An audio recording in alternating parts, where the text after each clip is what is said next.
And we're live. Barney, this is our call. I had a bumper here, but I realized I uploaded a too small of a resolution. So you'll see. I'm Oh, just gonna play it, but you'll see, I can still nice. see my hand over here. Yeah.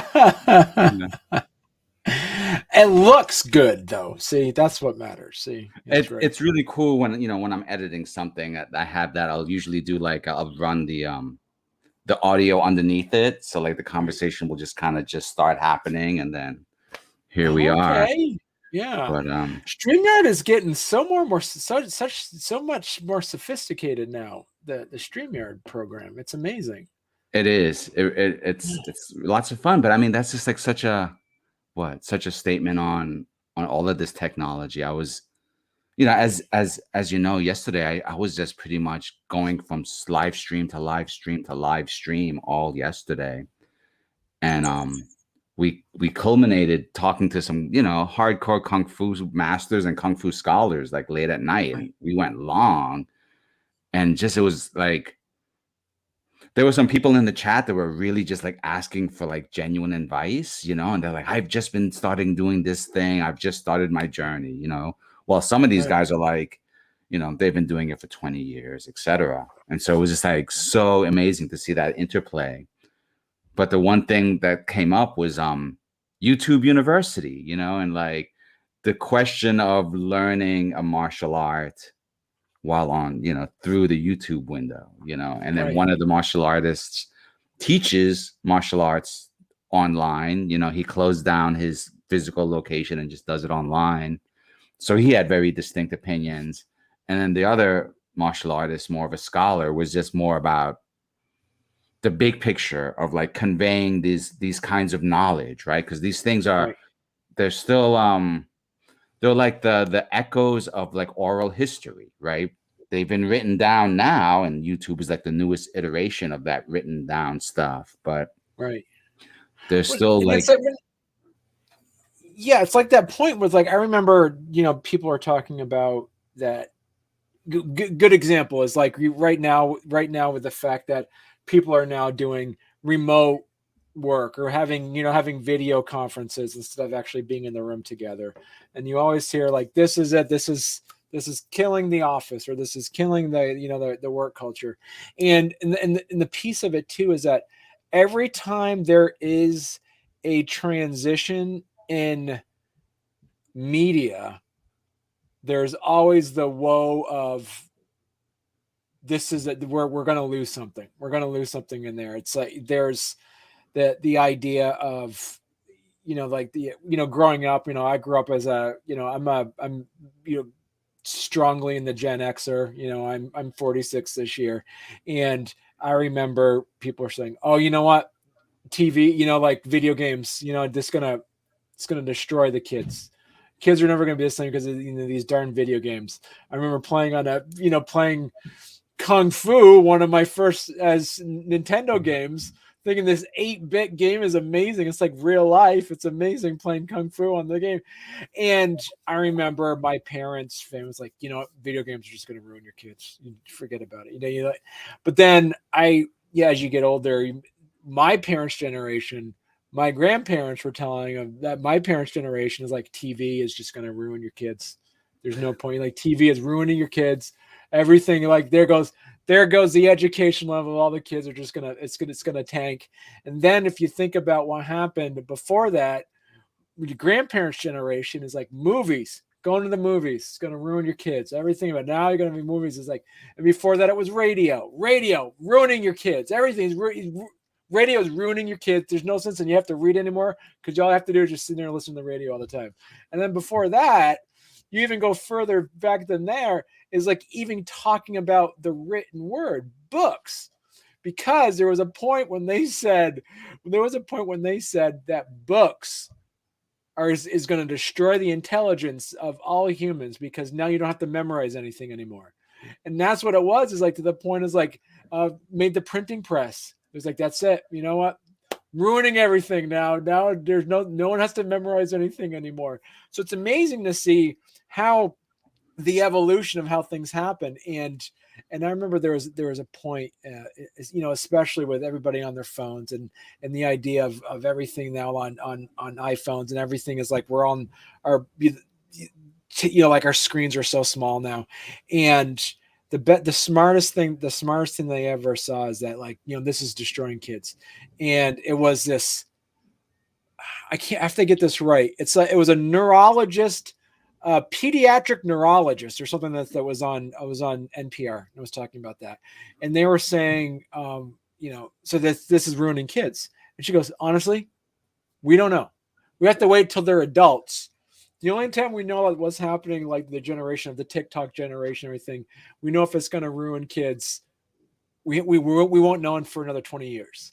Because right now, you can't say that without the evolution of what's happening. And then she brought up this point by saying, she said, and they said this on the NPR, the NPR stream when she was talking about this. She said, 200 years ago, doctors said trains will never work because if you're in a vehicle that goes faster than 50 miles an hour, it'll kill you because you're going faster than your bloodstream can go.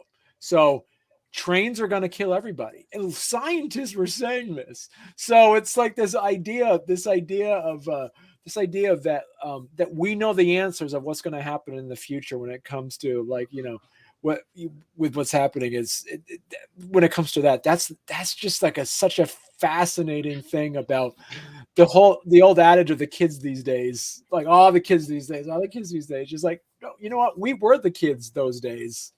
Yeah, those days.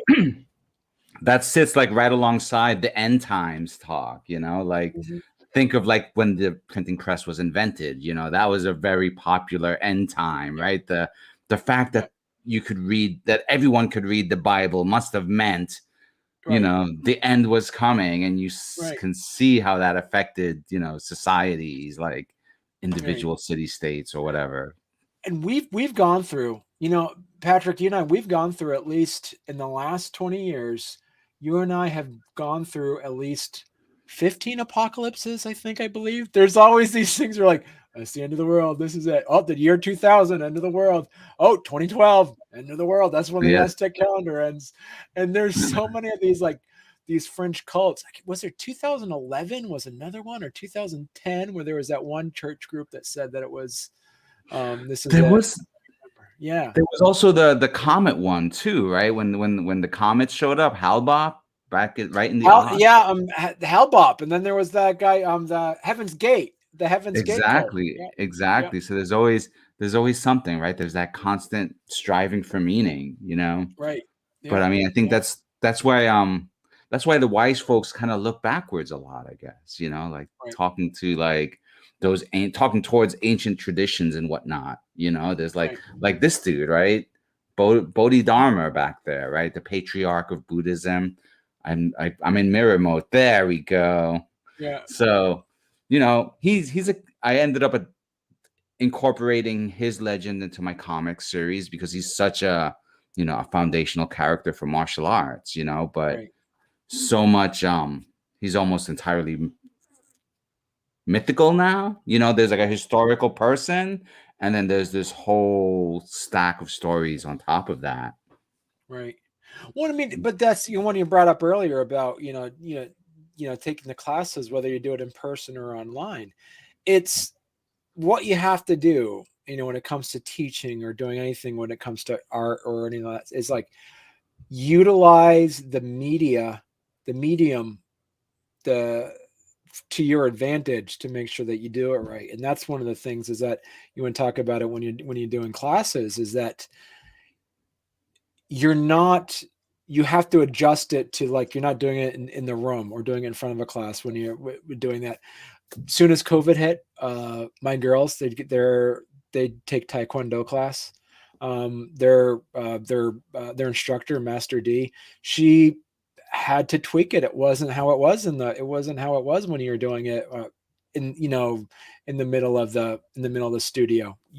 She had to adjust it a bit to reflect the mediums that she was utilizing. And the benefit, because of that, you find the opportunities the medium possesses for you to do that. And that's also part and parcel of when, when we talk about artwork as well. It's what you're utilizing with pen and ink.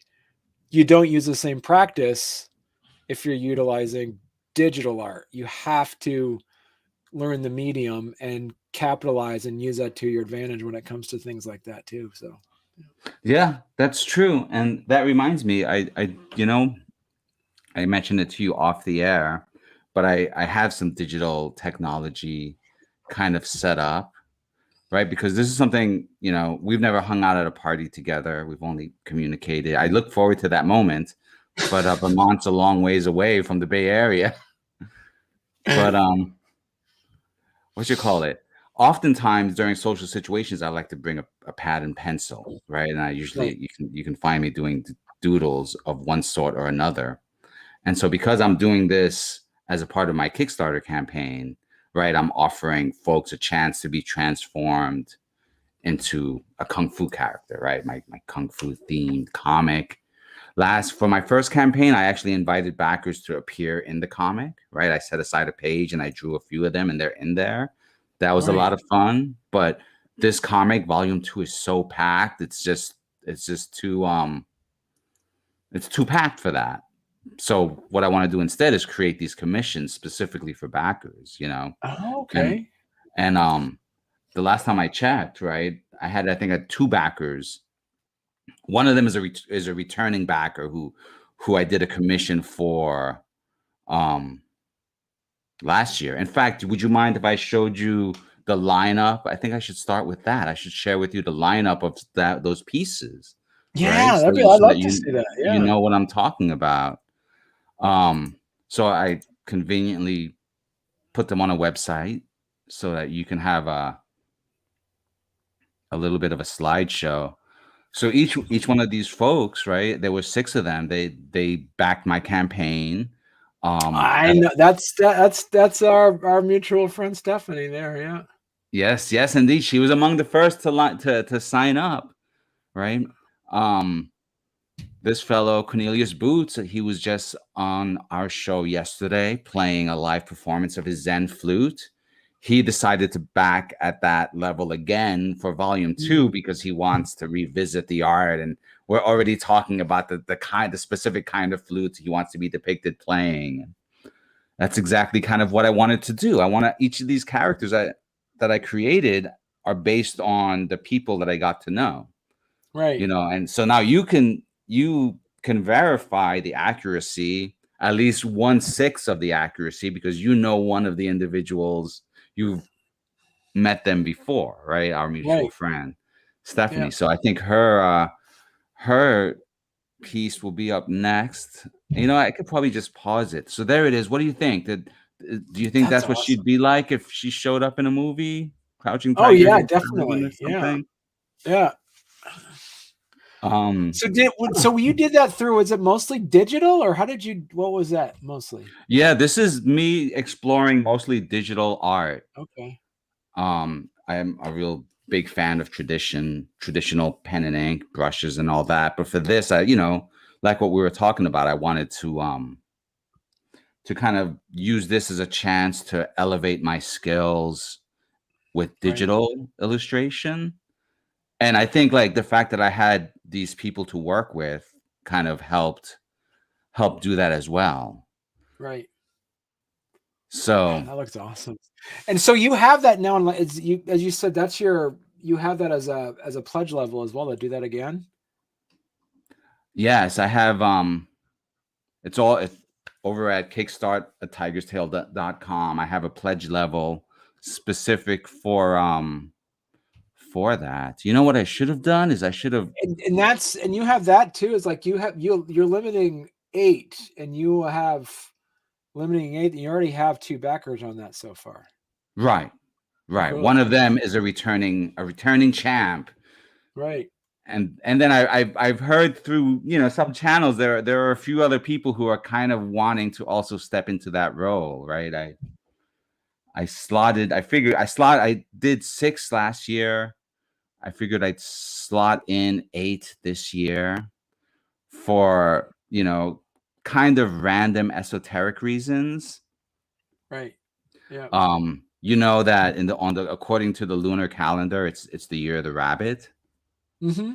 right? And one of the things that the rabbit is known for is longevity. It's symbolic of longevity or immortality because Right. of its long ears.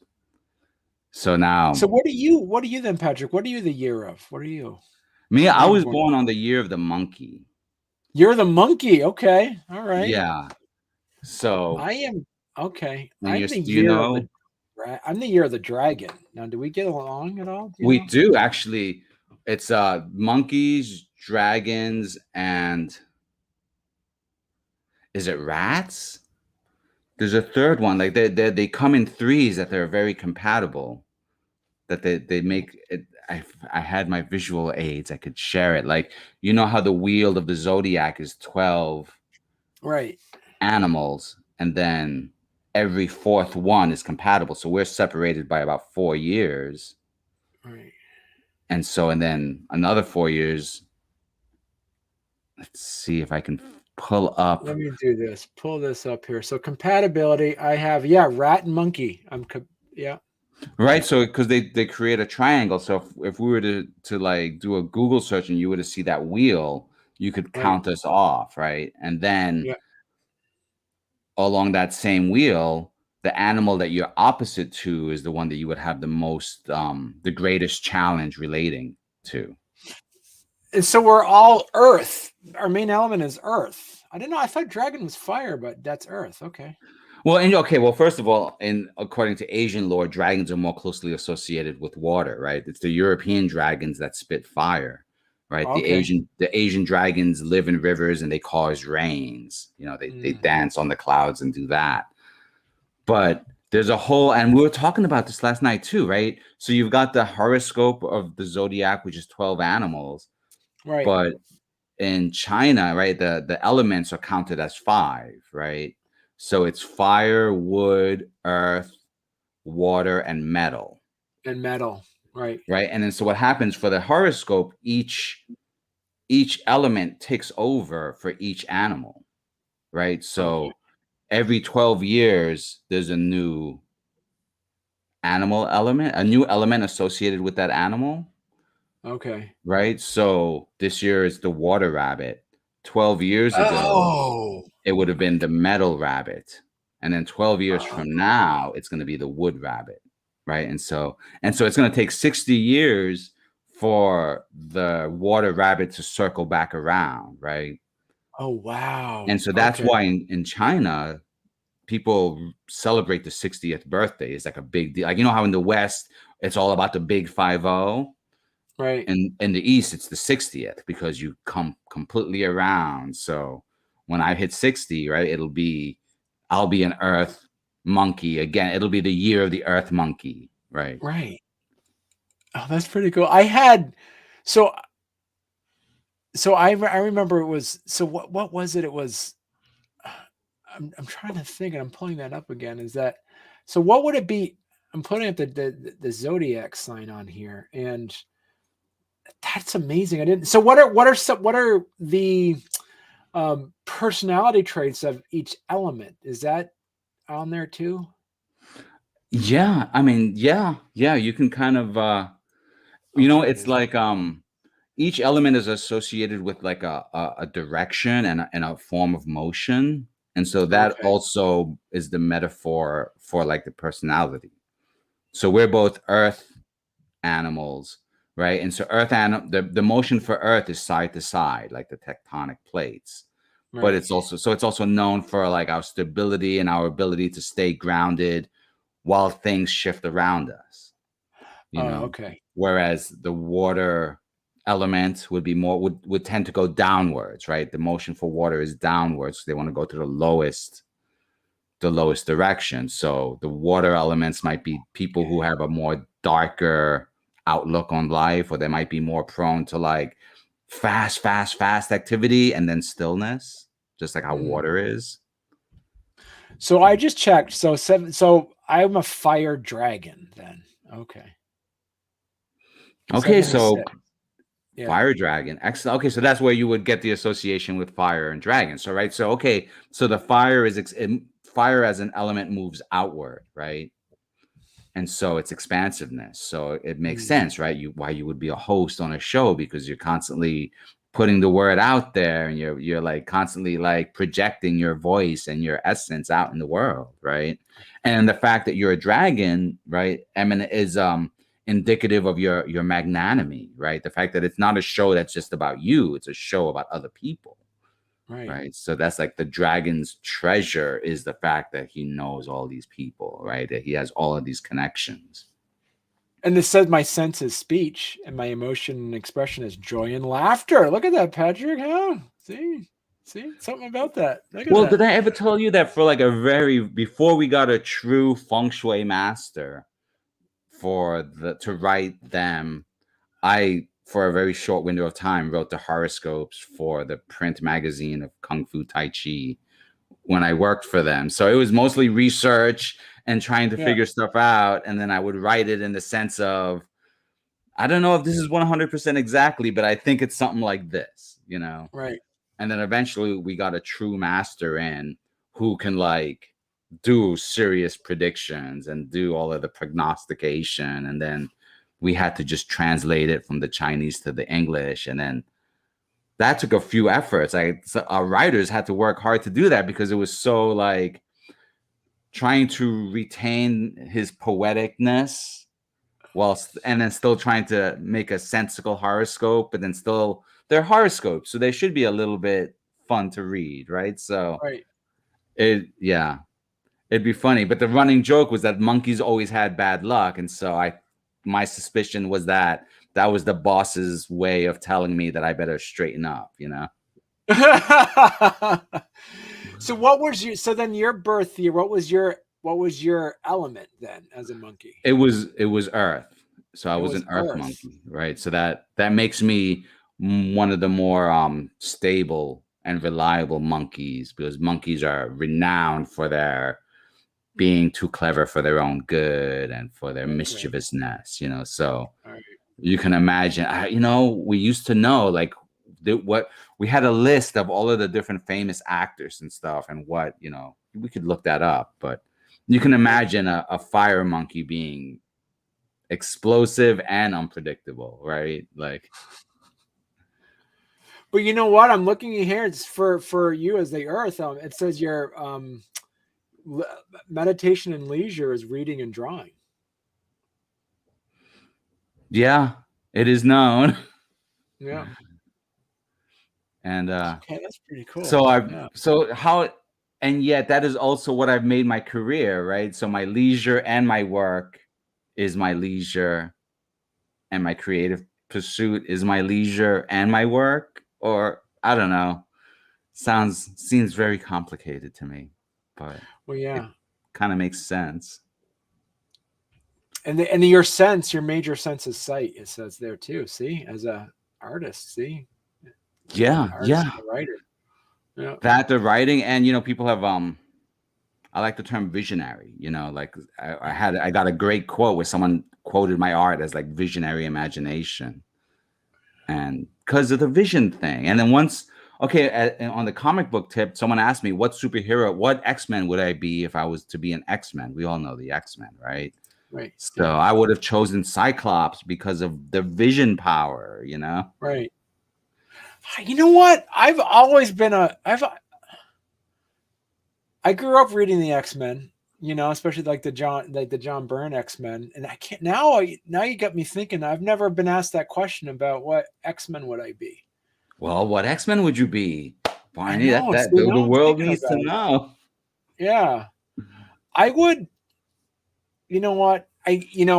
Taking gender out of it because because of that. So I would say removing the aspect of gender from the conversation. I would pick because of that. And you know what? Honestly, I would probably pick. I keep going to storm because I love the idea that you can kind of like manipulate the weather and you could basically fly because of that. Sounds pretty fun. But I really enjoy the like some of those powers when they kind of invented, like a writer invented it.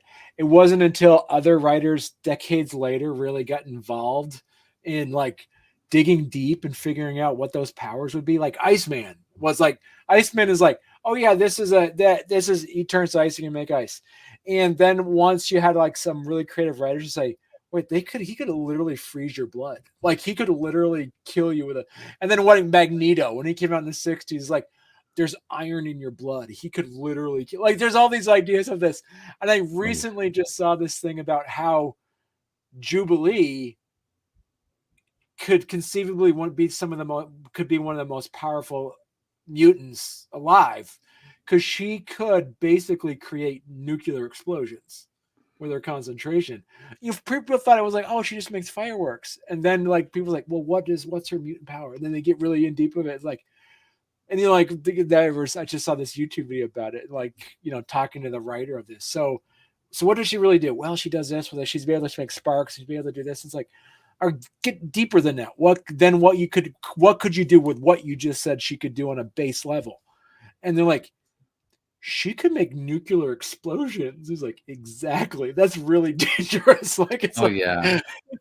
I remember that also with Dazzler, right? Like the right, quintessential, like she started off as the gimmick superhero, you know. They right, were, Bo yeah, Derek was gonna play her in the movie, you know, right, back in 1980. And then little by little they're like sound into light, you know, she started making laser, you know, it wasn't just light shows, it was laser beams, you know. right.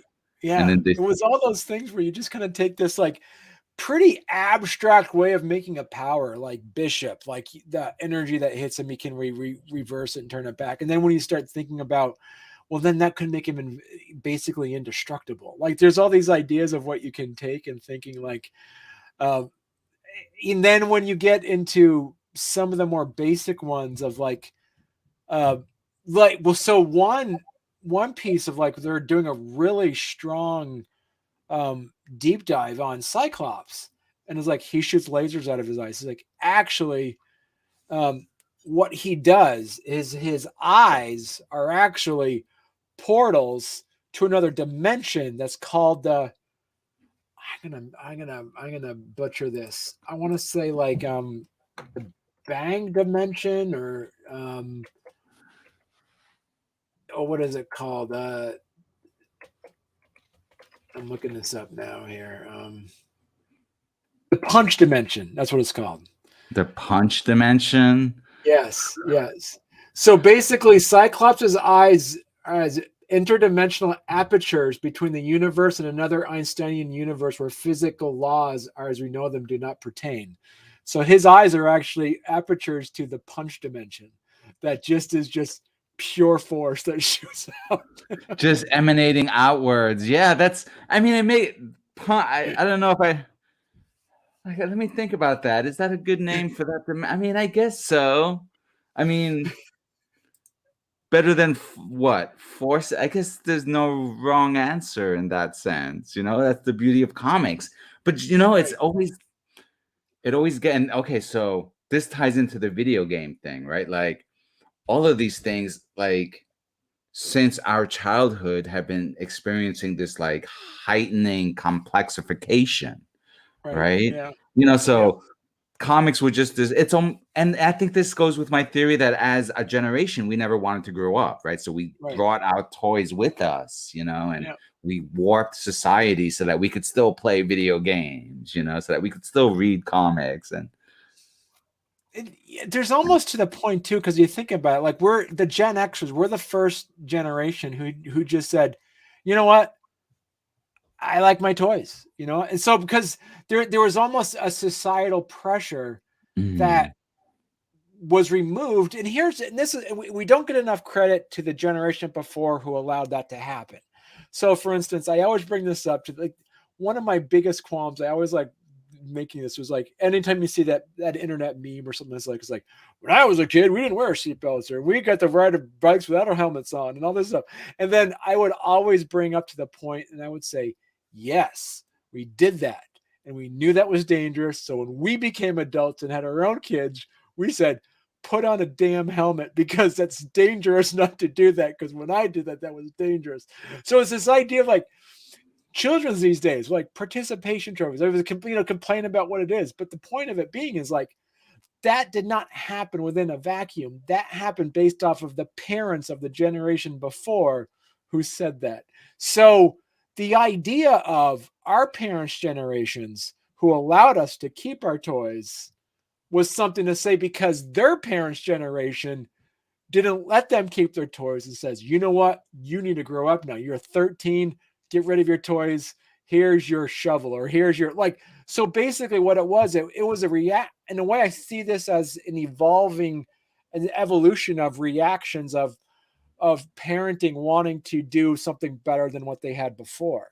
So the fact that we keep our toys is because, like, theoretically speaking, hypothetically speaking, our parents' generation didn't get to keep their toys, and that gave them some like a generational scar of sorts to say, I'm not going to do that to my kids. I'm going to let them keep their toys in certain that sense. So that's the reason why for us is like, talking about it earlier, like we get to grow up. We get to grow up, but here's the point.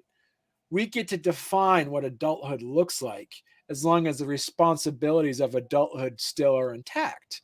So it's like, I have a job where I wear a tie to work, where I have to make decisions based off of, because I manage a nonprofit here. So I make decisions and I do advocacy work that literally is here to help advocate and change lives for the better. But when I come home, this is what I get to do. Let me show you this, Patrick. I just got this the other day because I was reminiscent of this. And I got this in the mail. Teddy Ruxpin. Teddy Ruxpin. So I get to say, so if this is the first time, so can we do a Wuxia Wednesday exclusive right now? So I just got in the mail a Teddy Ruxpin tape. I haven't even tested if he actually works or not yet. So I'm going to do this right now. I am going to test this eBay exclusive to see if I have a Teddy Ruxpin tape that actually works. So here it is. This is an unboxing, and I have here the Teddy Ruxpin called One More Spot. So we're going to try it out. I am going to open up the back, put it in. Is this the right way? I don't know. All right, hang on. Maybe. All right.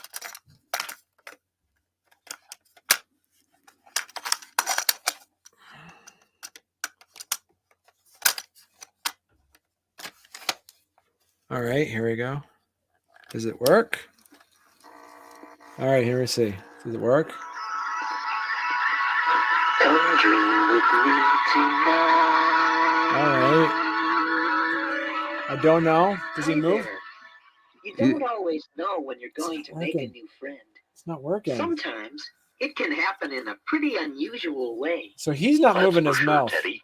So are you talking about the it's not moving. So he's not he hasn't been awoken. I get to figure out. Okay.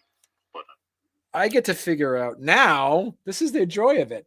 I get to figure out why it's not moving his mouth, and because there's some things here. There's a button back here. I don't know if this goes to something, that little thing, but yeah. So this is some of the fun stuff that I get to do as an adult. That my father, my mother, they were told, you know what, you don't get to keep these things, because then they remember.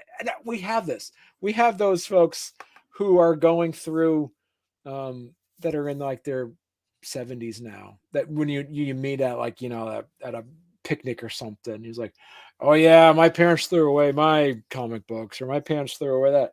Those are the things that you're like, yeah, I mean, that sucks, like I'm happy to say, and I told my daughters this, she's 8 and I got another one at 6. I said, one promise I'll make you right now, Daddy will never throw away your toys, because I don't know what you're going to be nostalgic over when you're in your 20s and 30s. And I want to make Just sure if you do get nostalgic, they're up in the attic. Come check them out. And you don't know what's going to be really, you don't know what's going to be really expensive or really collectible. And that happens. So, I mean, that's like such a sophisticated way of thinking just to be able to account for nostalgia. You know, right. this whole here, let me share with you what I've been up to in the moment.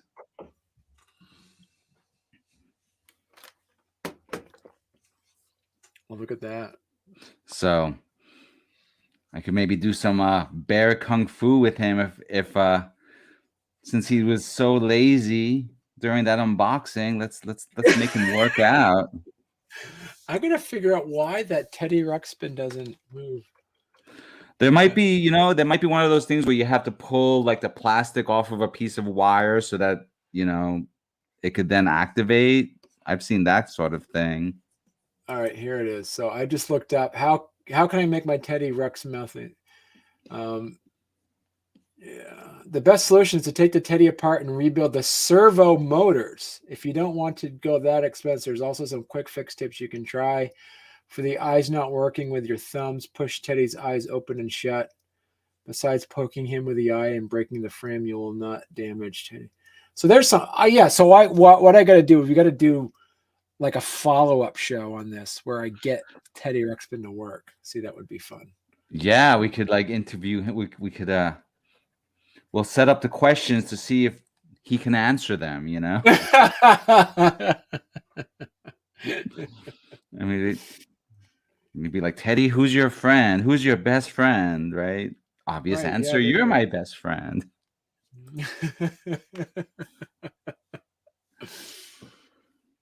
But no, I mean, I also am thinking like I learned to read from comics, right? Right.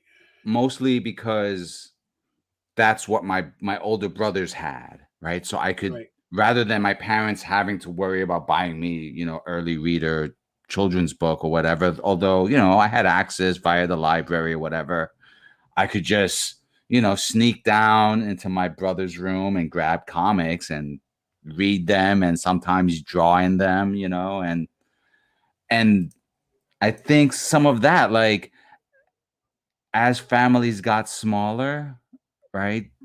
Kids didn't have to share their toys; they could hold on to them. Yeah. Yeah. You didn't have to, like, you're 13 years old, you got to get out. You got to get out into the chimney and give your toys to your younger brother. Right. Yeah.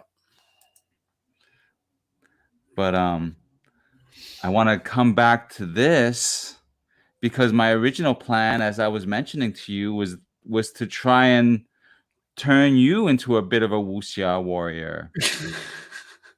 Of course, these things, I usually take a lot more time than what I'm going to take working on you. So I'm going to preemptively ask for your forgiveness for rushing through things.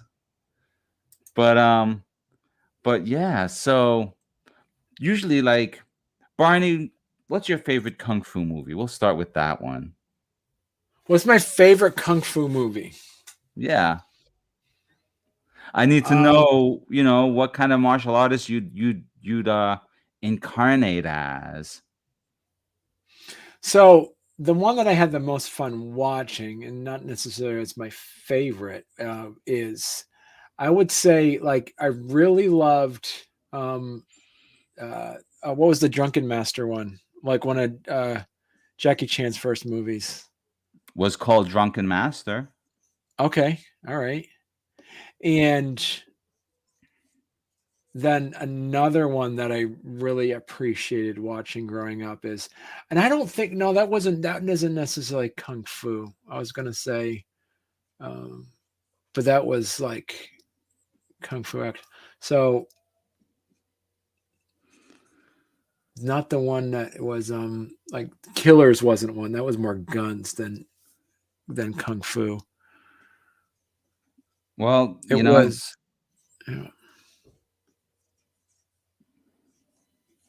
Yeah, the one that pops up into my head right away would probably be Drunken Master.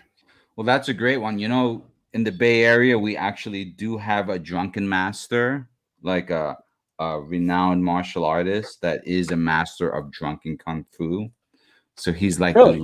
Yeah, yeah, he teaches at the UC Berkeley, actually. Not that he necessarily teaches drunken kung fu at UC Berkeley, but he's a teacher there and is part of their martial arts program because UC Berkeley has a robust being on in the Bay Area, the Pacific, the Golden Gate, right? We have a pretty Right. large martial arts community, so UC Berkeley has a strong martial arts program. And so the people who are in charge of it are like championship level martial artists. Oh One of wow. Okay. and one of them is like, a drunken master. He is renowned for his drunken kung fu. And it's just such an amazing thing to see, because like what Jackie Chan was doing was awesome, but you don't really know like the amount of strength that's needed, right? To be able to Right. like the core strength that he has to be able to like wobble his body around in these weird ways so that he looks drunk, but at any point, he could strike, like, and the thing is that, like, you remember from the movie, right? Like he was you wouldn't know his drunkenness hid his ability to fight, hid the effectiveness of his fighting. Right. And Okay. so yeah, so it's an amazing thing to watch. It's incredibly difficult to achieve mastery over, and I think it's a great choice to attempt drawing. In fact, years ago, once again, I'm gonna share with you some more of my kung fu history. In that, when I worked for Kung Fu Tai Chi magazine, we also hosted an annual tournament called the Tiger Claw Elite, kungfumagazine.com championships. They're actually coming back this year for the first time after the, COVID restrictions. But there was one year where we had a specific division that was drunken kung fu division that was being judged by our local drunken master. I'm trying to remember his name. I think it's like Philip Ning or something like that. Hmm. But so yeah, so we had to have all these contestants doing their best effort at a drunk. And the thing was that to compete in that division, you obviously had to be 21 or older. Right. But yeah, it was amazing to see the effort, people put into it. So I think that's a great choice for a character. But I'm not at all warmed up with my drawing. So you can see here, like, since I'm drawing live, I'm doing a lot of warming up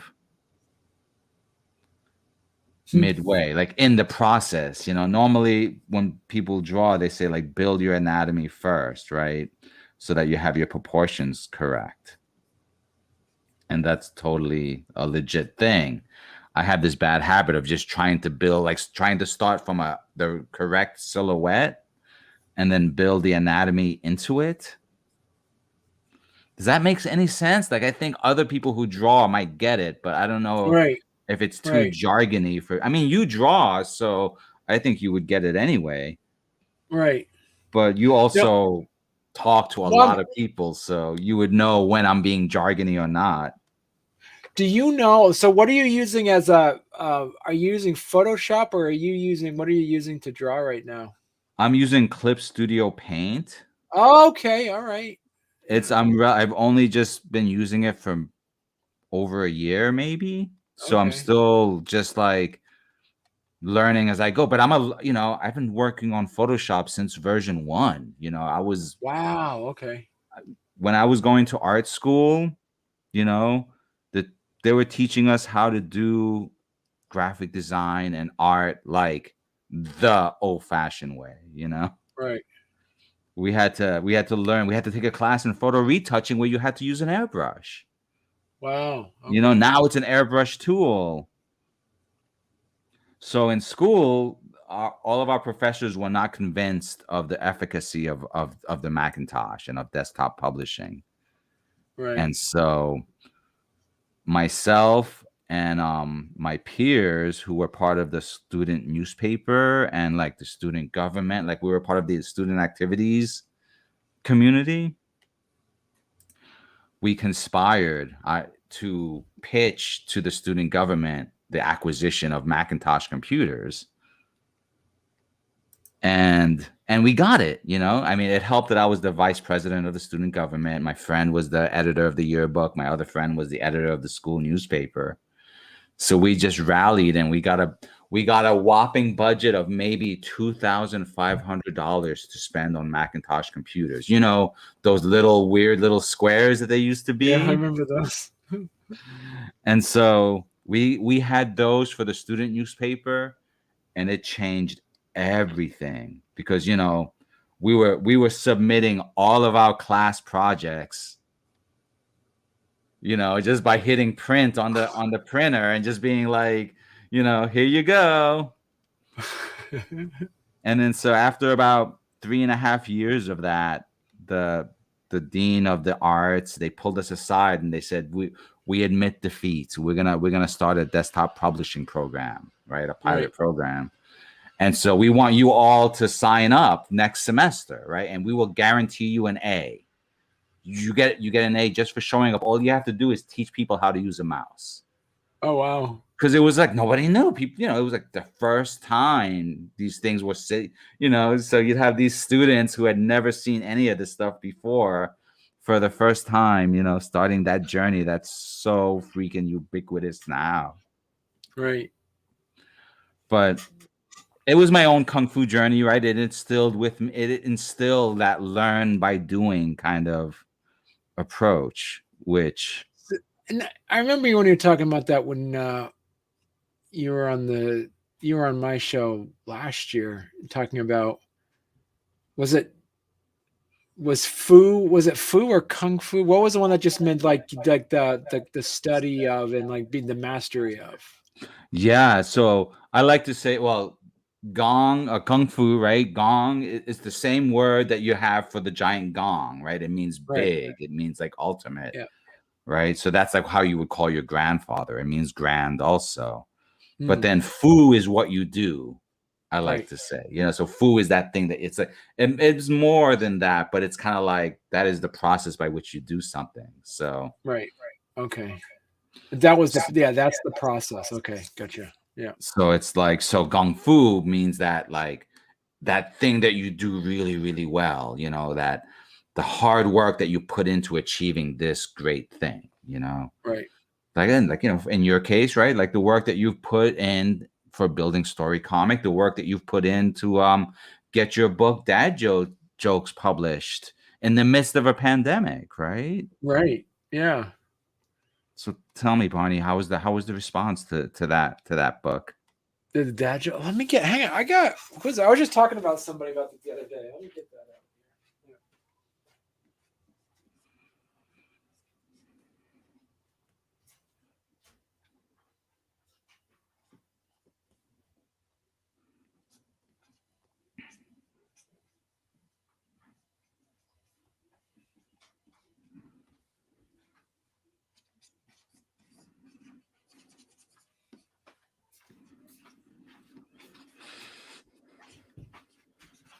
So this is the dad joke book here. I had, or is it?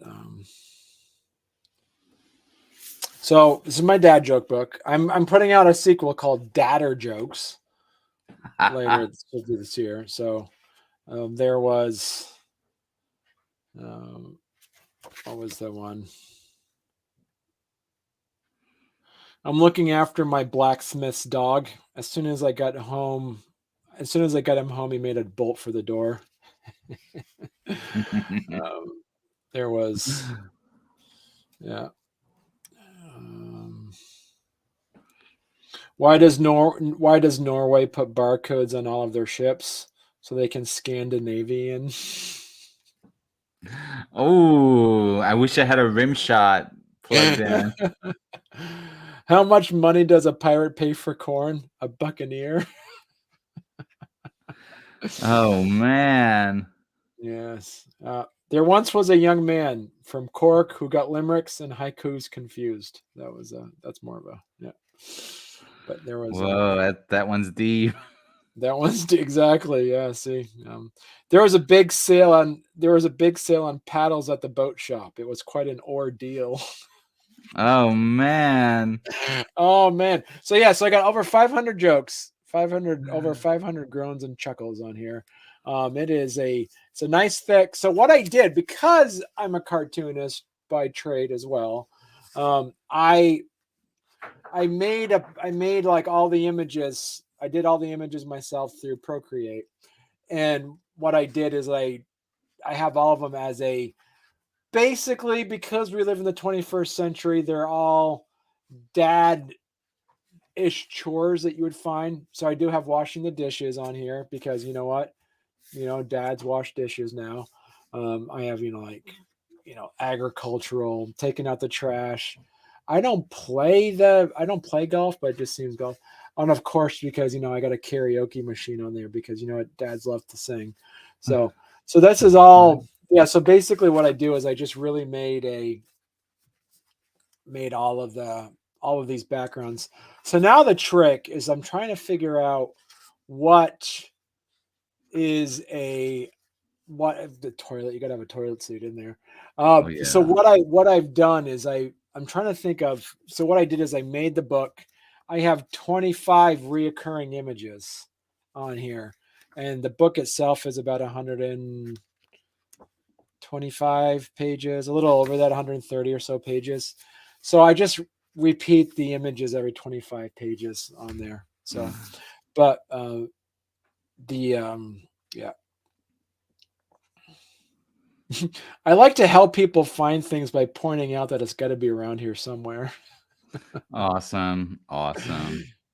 Do you want a brief explanation of what an acorn is? In a nutshell, it's an oak tree. So that's funny. See? Yeah.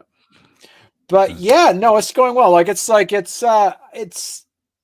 out, for those that don't know, I put out a dad joke every day. And then what I do is that after about a year and a half, I put it in a book because I have about 500 jokes. And I kind of got started on this too, Patrick, is like right at the beginning. I was always putting out like a dad joke, but I went full bore on it in March or April of 2020. Do you remember this thing that happened a couple of years ago called COVID? I don't know. People don't talk about that much anymore. But so what I did is, because you had the election season was happening, then you had COVID, like the largest medical and health crisis that we've seen in 100 years was going on. Needless to say, emotions were raw. People were feeling it. So I did my part by putting out corny puns and jokes every day to kind of like lift the spirits of everybody. So, but yeah, and utilize my artwork to kind of like put it together. But yeah, so it can be found. Yeah, go to storycomic.com. You can find it on storycomic.com. There's links to it, and you can buy it at your local book. You can order it through your local bookstore, or you can also get it through places like Amazon and Barnes and Noble and stuff like that too. But yeah, it was fun. I liked it. Yeah, that's awesome. Yeah, I mean, congrats. And it's just like the whole what we were doing in 2020, and how that it's nice to see you have something to show for it. That was do you know that was 3 years ago? Oh, side note, you don't have this in California, I don't believe, but I just put it in my mouth. Vermint. It's Vermont mint. Vermints. Organic mints, because you know what? Vermont prides itself in having all things organic. So yeah, there you go. That's awesome. Yeah, we don't. I'm not. Full disclosure. I have a real. I only like mint in my toothbrush. Really? Yeah, it's a subject of constant mockery from the mint, who will make a point to buy mint chocolate chip ice cream because she knows she can have it all to herself. But But There, yeah, I can't get away from the association with toothpaste. So there's some that are like that. Yeah. Like what was the like that candy that tastes like Pepto Bismol? Like I can never eat that candy because that reminds me of Pepto Bismol. yeah, well, I was just reading an article about the Lunar New Year as I would do, and one of the things the author was talking about was like the segued into the access of like flavored candies that are available only in Asia but not in the US, Right. like specific whatever, the specific flavored Kit Kats, Right. in what like seaweed flavored Kit Kats, I think was the example. I want to try that. I think There was I some people know this, but I spent about 15 years overseas working for like Peace Corps and Doctors Without Borders and stuff like that. And there was a time when I was in the Peace Corps where it hit me that it was time for me to go because there was one of my friends called them IAMs, and basically what IAMs it was stood for, she called them in Africa moments, where Mm. you're just sitting there and all of a sudden you stop and you're like, holy crap, I'm in Africa, this is awesome. Like it's like one of those things where like we call them the IAMs, the in Africa moments. You're like, wow, this is amazing. I am in Africa. This is so cool. And I was there for 4 years and I realized two things hit me that I realized that it was time for me to go. Is I was driving, because we're not allowed to drive ourselves. We're not, when we were as volunteers, you couldn't drive your own vehicles because, first of all, you don't have the license, you don't know that. So the local rules. So we always had drivers. The Peace Corps always hired drivers to drive when needed. And we're driving through there, and where I was posted in Niger had the last free roaming wild giraffes in West Africa existed around where I was posted. There's other giraffes in other parts that were, kind of conscripted to maybe like national parks or something like that were protected.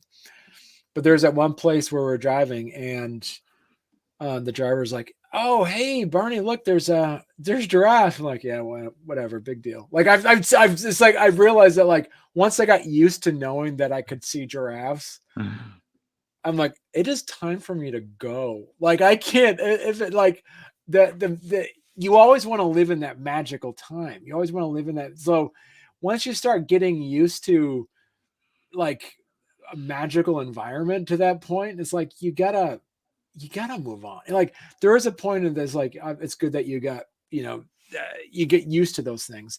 And then the other thing that I realized that I got too into where I was is someone was going, we're at the youth hostel, and somebody asked me, "Hey Barney, we're going to the market. What do you want?" I said, "Can you give me like a bag of crickets, a bag of grass?" They eat. There was certain times of year where and they are delicious. It was like the grasshoppers, not sorry, but the locusts. What is like? There's a time of year when they just get inundated with locusts, and what they'll do is they'll capture them all, and then they'll roast them over a wok, and they'll just cook them. They'll season them. They'll put all kinds of seasoning and everything, and they're delicious. And what you do is you pull the wings off, and you pull off the wings after they're all cooked, and they basically taste like the way I describe it was like they basically taste like protein filled potato chips. Like potato chips taste like carbs, basically. If you like, wow, that's that you can definitely tell you're eating something that is, definitely a starch.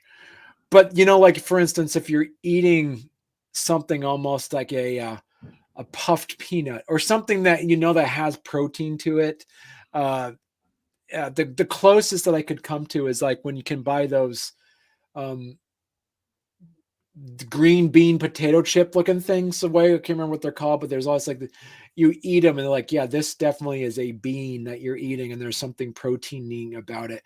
That's basically what those dried like air fried grasshoppers taste like. They taste like, if you don't look at them and you're just eating them, you're like, this is some pretty good organic protein looking like chips. But then when you actually stop and you look at what you're eating, that's why you have to pull off the wings. The wings just the They get feel of stuck it. in between your teeth.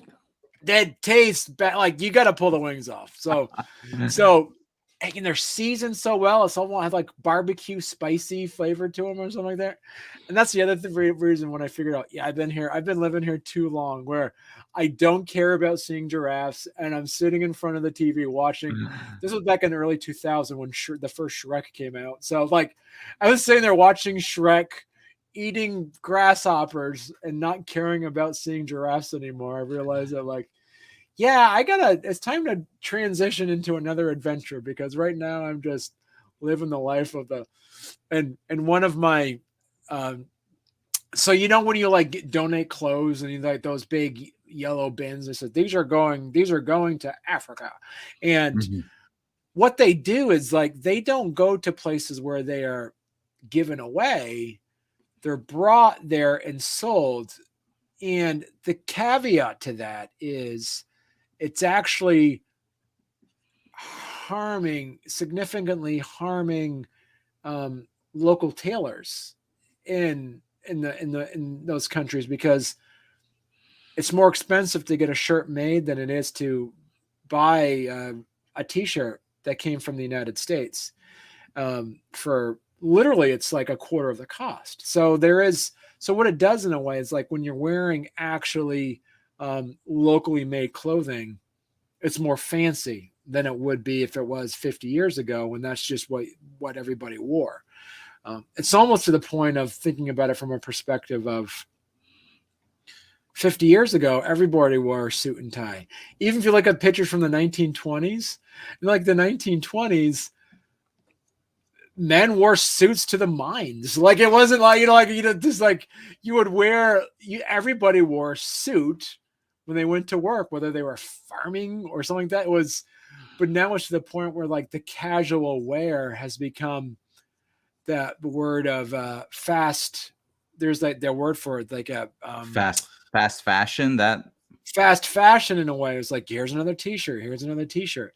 But it's funny. It's like they called all those clothes, they call them the dead man's market because in Niger, they thought when somebody died, they shipped all their clothes overseas. because So they wouldn't think that people would just get rid of clothes to get they more would just get clothes. rid of clothes. Like you got too many clothes, so they just they had that. The presumption was when you died, you gave away all of your clothes. So that's what they call them, the dead man's market. All the clothes were. I found an amazing, some of those t-shirts I found were just so vintage. It was so funny. So long story short, one of my buddies got me when I was there for my 4th year in the Peace Corps, because you only do Peace Corps for 2 years.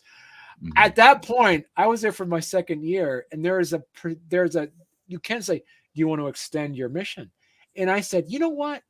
I'm just starting to learn the local language. I'm just starting to understand, where everything is. Why the heck would I want to leave now when I'm just starting to understand what's going on? So I stayed a year.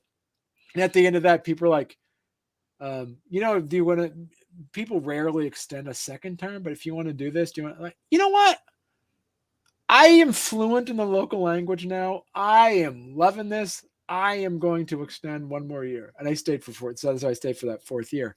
And one of the newer volunteers thought it was funny. So they gave me a t-shirt from the Dead Man's Market that just said, "Don't hassle me, I'm a local." So I would wear that t-shirt around. Of course, it's in English. Nobody speaks English there. They speak either French or Zarma or Hausa. And I wore that shirt and it was funny. And I would wear that just in the Peace Corps hostel. People thought that was funny.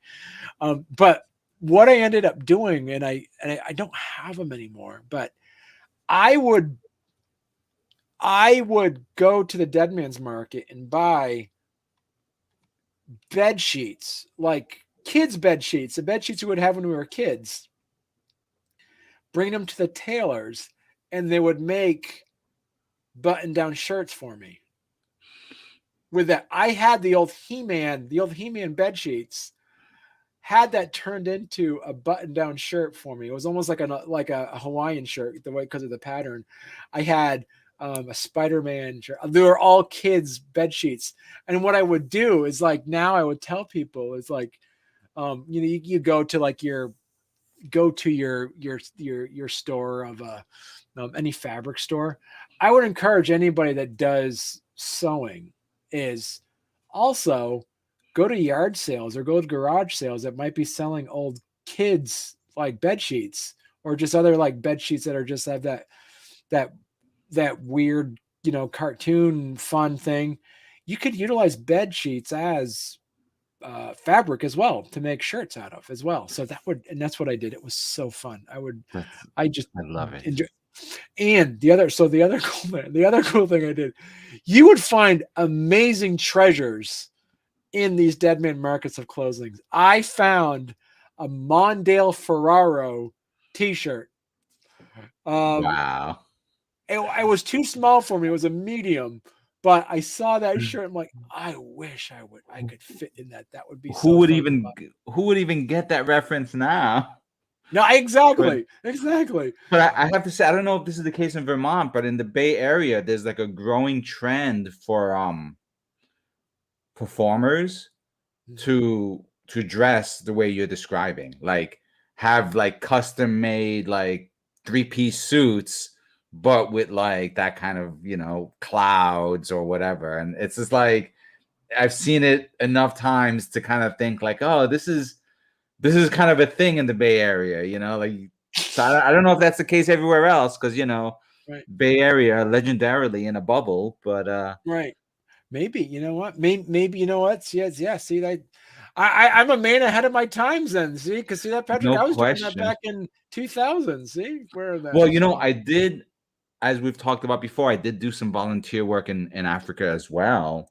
I only stayed there for like a summer, right? It was for a program. You may have heard of it, Crossroads to Africa, it was called. Okay. So everyone described it as like a Peace Corps internship, right? You went there, 18 years old, you went there for a summer to see if you can handle the Peace Corps, But yeah, we didn't have giraffes. We had baboons that roamed. So that was a little more intimidating, where I have one distinct memory of like we're driving in a bus to go someplace, and the bus stopped because a troop of baboons decided to cross the street at that one moment. And from 100 feet away, that alpha baboon was still intimidating, and they're green, right? They matched their flora. They were like green baboons. Totally crazy. But baboons are. I spent so when I worked for Doctors Without Borders for a bit, and also some other agencies, I actually worked in. I was in there in Zimbabwe. When I was in Zimbabwe, it was a completely bizarre place when I was in Africa because you had a very substantial white minority that lived there. They're for like basically for a couple hundred years. So they literally have generations of people that are truly Africans, but they are from Boers. What was that? Austrian background or Dutch heritage. They all speak English there now with a really weird accent. But they're truly are they truly are in that sense African, but they're white Africans, and they are love the guys but they are basically the closest that I saw that they were basically just like country bumpkin hicks when I was hanging out there, because they would have barbecues every night. They would drink beers. They would do all kinds of stuff.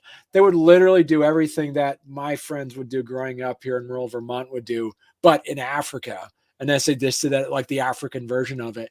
And there was tons of baboons there when I was there. And I remember what they did is like here in Vermont in the summertime, people would go out camping. So they'd go to the state parks, park the car, grab the tent, and go out in the woods and go camping.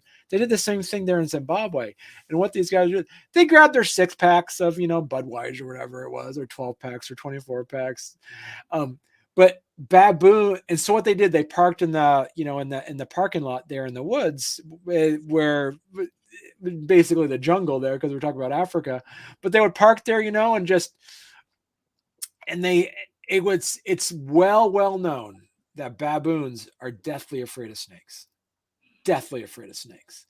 So a good example is like when I was side story to this before I get into the big story. Side story to this point was that in Zimbabwe and Zambia have the Zambezi River crosses between there, and there's a bridge. It's a walking bridge. You can go between one country to the other, and it's usually just completely swamp. Baboons will just hang out there, just like a gang. Like they'll just like hassle people as they walk through because they want food that's in your backpack.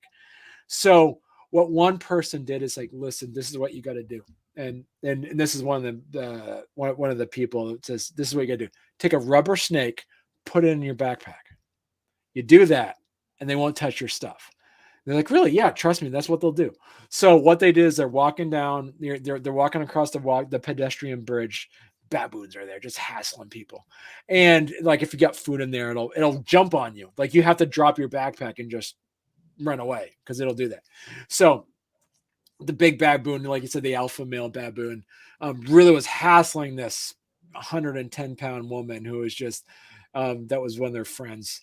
And she just drop your backpack. She's like, she dropped her backpack and did you put the rubber snake? Yeah, I had the rubber snake in there. Don't worry, you'll be fine then. And she dropped the backpack and then she stepped away about 30 feet. And then the baboon rips open her backpack to get the food that it was smelling and sees the rubber snake and just goes and just like passes out of fear. Like the baboon just like, I'm going to die. The snake is right here. Passes out. Completely out of fear. And so the lady was able to grab her backpack and run away. And that's what the baboon just completely passed out of fear. Just like there was a snake right in front of it. It just passed out. And Wow. so it knew this. So what they did is like, listen, so because the parking lot, they're going to be out of their cars. So this is, talk about the campground section here. So what they did is like, listen, what the baboons will do will just basically, it'll go through your cars. If you're leaving it there, it'll go through your cars and steal all the food. It'll go through your whole car. So what you got to do is like, roll up the windows, whatever. It'll find a way to get into your car. So what they did is like, so this is what we'll do. So remember that rubber snake thing we did in our backpack? Like, yeah, that was a great idea. This is what we're going to do. We're going to put rubber snakes on the car. That way it won't even get near our car. Like, that's a great idea. Let's do that. Let's put rubber snakes on our car. We'll do that. Okay, good. So they do that. They go off, they go camping, drink some beers, have a bonfire, all that kind of fun stuff to do that, people do, like, go out camping and stuff like that.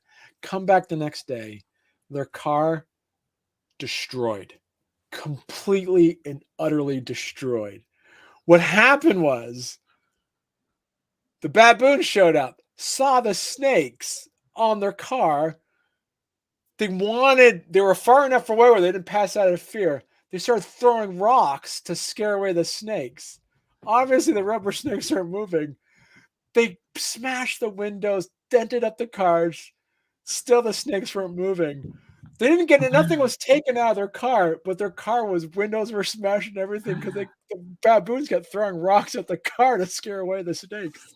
So they learned that lesson, not to put rubber snakes on your car. Oh man, that's like such a mixed lesson.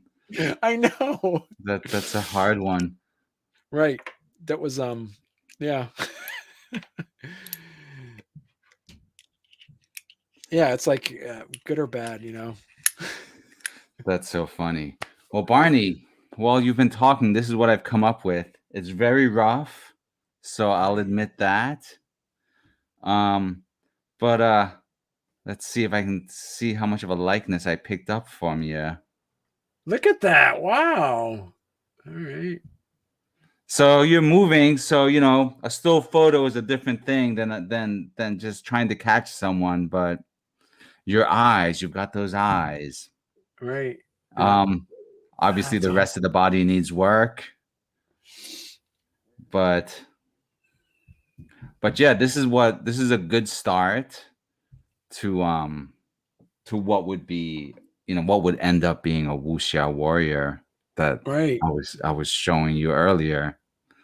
So would you use that fire dragon then? Because the other ones you had like different elements to it. It looked like. Oh yeah, in your case, yeah, that would definitely be in the mix. Would be like how to just convey that. Like maybe he'd be entangled up with the dragon. There'd be it'd be a fun time. That looks awesome, man. Wow, I am impressed. You're way better at drawing than I am. That's for sure. I do cartoony stuff. No, but what matters is that you do it though, and that you get the stuff done. I mean, it's so easy to overlook. And this is something that we've covered, like when we talk about like accountability over at our Kids Comics Unite group, but just like Right. the importance of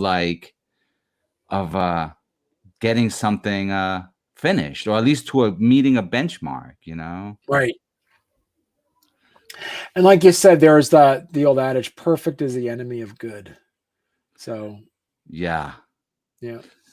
And so there's the tier. So in theory, right, what I showed you a moment ago could end up looking like one of these,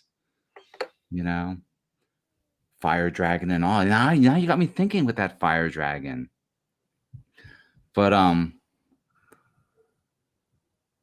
But Barney, this has been, I could go on. I feel like we only just warmed up our conversation. I know. See? Yeah.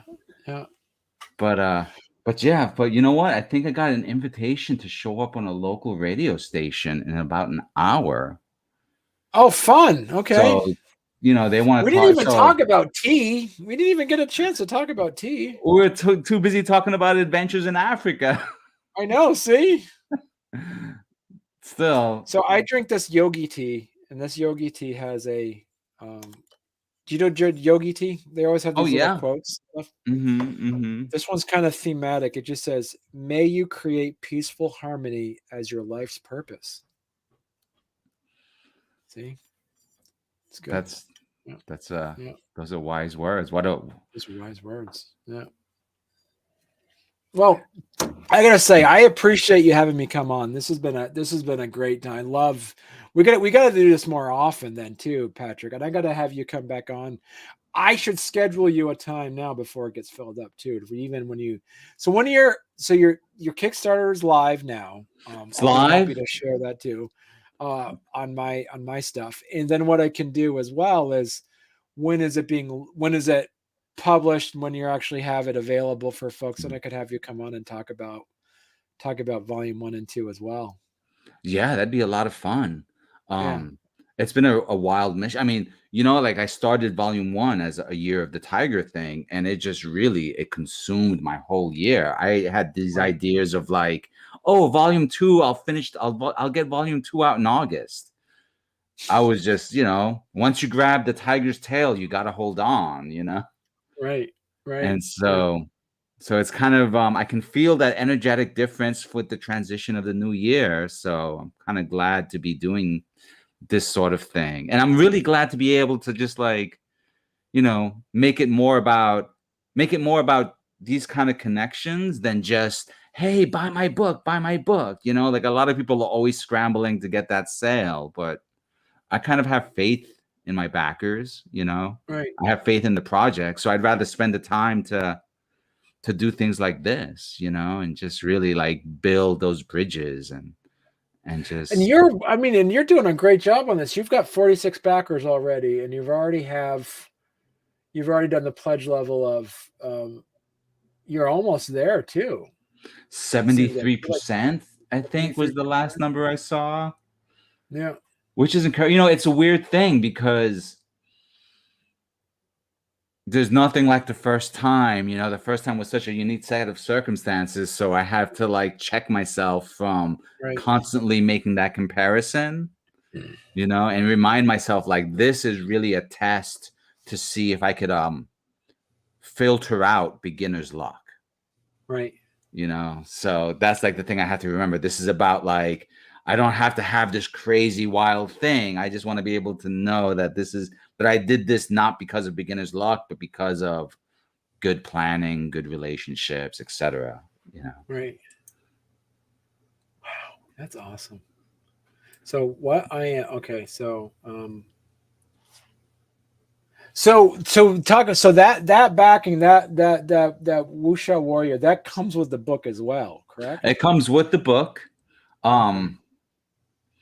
Yeah. If I remember correctly, I might yeah, it comes with volumes 1 and 2, you know. Right. So if you've already got volume 1, you have one to give, you know. But yeah, it comes with the whole thing. It comes with volume 1, volume 2.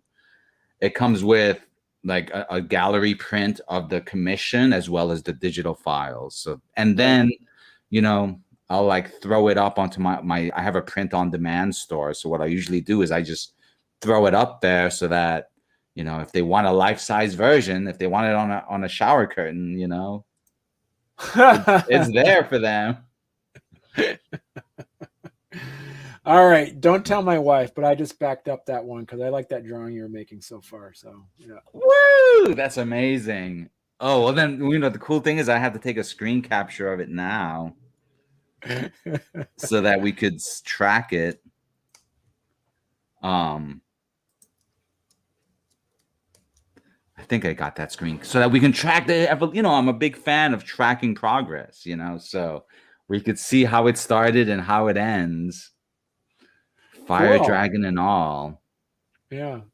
But Barney, I promise you, this was not meant to be a hard sell. No, not at all. I just really liked what I was looking at. Yeah. It was truly just like, it's Wuxia Wednesday. I'm gonna, you know, my Kung Fu master couldn't make it. You know, what can I do to for you as a host? You know, you took the time out to come hang out. What can I do to make it special? So Right. Yeah. See, you know, no, that was like good. Yeah. So yeah, and I got to get you back onto my show. And there's yeah, and having, like I said, getting introduced to Kids Comics Unite is such a KCU is such a great place for those that are listening that or watching. Kids Comic Unite is a great, and it's a great community. That, as you mentioned, there's the accountability piece to it, which is really good. It's a great place. There's plenty of great minds that are able to help people out as they kind of grow as well. 100% recommend it. Recommend it to anybody who's doing that. So, are you gonna sit in? They have a master class that's free that's coming up. Are you gonna sit in on that? Are you gonna? you know, it's like one of those things where like there's so much stuff out there at the time. It's so hard to kind of prioritize, you know, what it is. I love, I go in and out. I get really, you know, like get very into it, do it really, you know, I respond and do a lot of the stuff in the chat and pull back. So everything. So, but yeah. Well, let me just quickly shout out to Christian Briggs, who's been popping in. He's a student of our previous guest, Cornelius Boots, the Oh, cool. shakuhachi flute master. Yeah. So, if I remember correctly, Cornelius Boots thinks Christian's a very good student. I believe that. So, thanks for stopping by, Christian. That's awesome. And you should definitely, it's on a replay. So, if you want to check out, I'm recommending everyone the shakuhachi flute episode that I did yesterday because it was so tight. It was just a quick hour that was just like music, education, live demo, and heavy metal on a bamboo flute. I mean, That's awesome. you know, the tea episode is great, but you know, you can't smell it and you can't taste it through Zoom. So there's a few challenges with that one. Whereas the flute was awesome, and then the deep dive into Kung Fu was great. And then I've got so much more. You know, I've got sometime in February, one of my other team mentors is going to show up. So I'll let you know when that happens. It's also going to be on a Wednesday. So I should check the calendar because Barney, if you happen to be free, we could talk tea then. See, I tell you, man, that's but yeah, for here, I mean, this episode was really about Teddy Ruxpin and baboons. This has been a pretty, yeah. I know. I'm gonna have Teddy to Ruxpin heavy, yeah. I'm gonna have to update the. I'm gonna update the graphic to reflect that somehow. I'm gonna put Teddy Ruxpin's face over you, and I'm gonna put a baboon face over me because I'm Year of the Monkey. It's perfect. Photoshop magic. That's right. Yeah.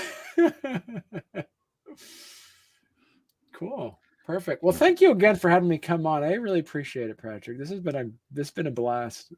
This has been a great pleasure for me. So thank you for taking the time and just, I've always gotten the ear out for what you're up to, Barney. But if I'm silent, it's because my head's, down in the drawing table or something. Right. Yeah. But Absolutely. But these moments are great. Yeah. So I'm gonna press play on our as we've been doing so far. We do our outgoing credits video, and then we do a special thing for people who stay towards the end. So you're welcome to stay towards the end, but I don't know what your schedule is. But I'm just gonna hit play on that. Okay. On our credits sequence, as soon as I find it.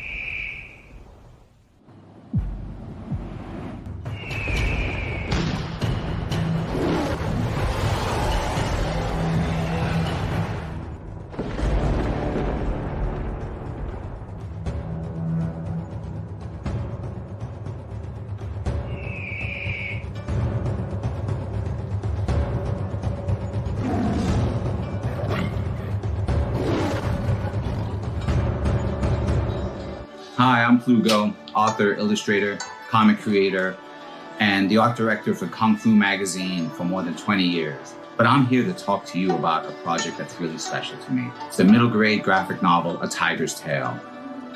Imagine this story of tigers and dragons and martial artists and monsters. So when I launched the campaign for A Tiger's Tale Volume 1, I did not know what to expect. But it succeeded thanks to a group of passionate backers. It was also awarded the Make More Comics art grant that year and was later featured as part of an art gallery exhibit.